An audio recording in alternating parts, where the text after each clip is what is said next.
मैं निदा खान आला हज़रत हेल्पिंग सोसाइटी चलाने के साथ साथ मैं आला हज़रत ख़ानदान की बहू भी हूँ। अ, हम मौलाना तौकीर के बारे में पढ़ते आए हैं, सुनते आए हैं।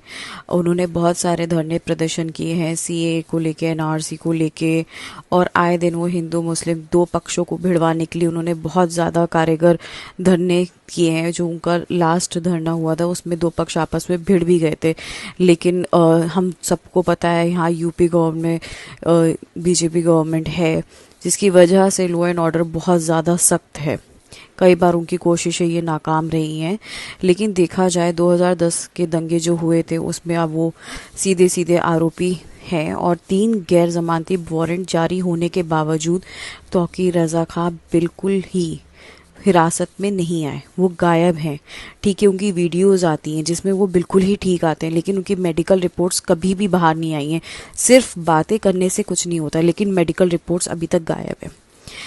दूसरी बात, मौलाना तौकीर बहुत ही ज़्यादा लेविशिंग लाइफ जीते हैं। उनका बेटा ऑस्ट्रेलिया में एक लेविशिंग लाइफ जी रहा है, पढ़ाई कर रहा है। हम सबको पता है ऑस्ट्रेलिया की पढ़ाई कितनी ज़्यादा एक्सपेंसिव है। लेकिन कभी कोई ये नहीं सोच पाया कि मौलाना तौकीर के पास फंडिंग आ कहाँ से रही है, वो इतनी लेविशिंग लाइफ जी कैसे रहे, अपना स्टेटस कैसे मेंटेन कर रहे हैं, जबकि उनके पास कोई बिजनेस नहीं है, कोई फैक्ट्री नहीं है, कुछ नहीं है। तो ये फंडिंग आ कहाँ से रही है?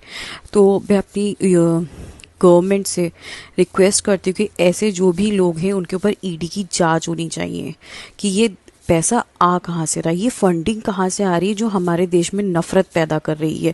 उनकी वजह से दो पक्ष आपस में भिड़ने के लिए, मार काट करने के लिए तैयार हैं, क्योंकि वो अपने आप को ऐसा साबित करते हैं कि जैसे वो बहुत बड़े विक्टिम हैं या लीडर हैं, और अपनी बातों से लोगों को ब्रेन वॉश करते हैं। तो मुझे लगता है कि ऐसे आदमी के ऊपर सख्त कार्रवाई होनी चाहिए जो 3 गैर जमानती वारंट होने के बावजूद भी गायब है। जब से मैंने फेसबुक पोस्ट डाला है तब से लगातार लोगों की मेरे पास धमकियाँ आती है और तरह तरह की बातें वो करते हैं। इवन वो मेरी जो केसेस चल रहे हैं उसको लेके चैलेंज करने की बात करने लगते हैं, मुझे मारने की धमकियाँ देने लगते हैं। तो इस आदमी को अगर मैं उसके बारे में कुछ बोल भी रही हूँ तो उसके सपोर्टर्स मेरे ऊपर आके मुझे गाली गलौज करने लगते हैं।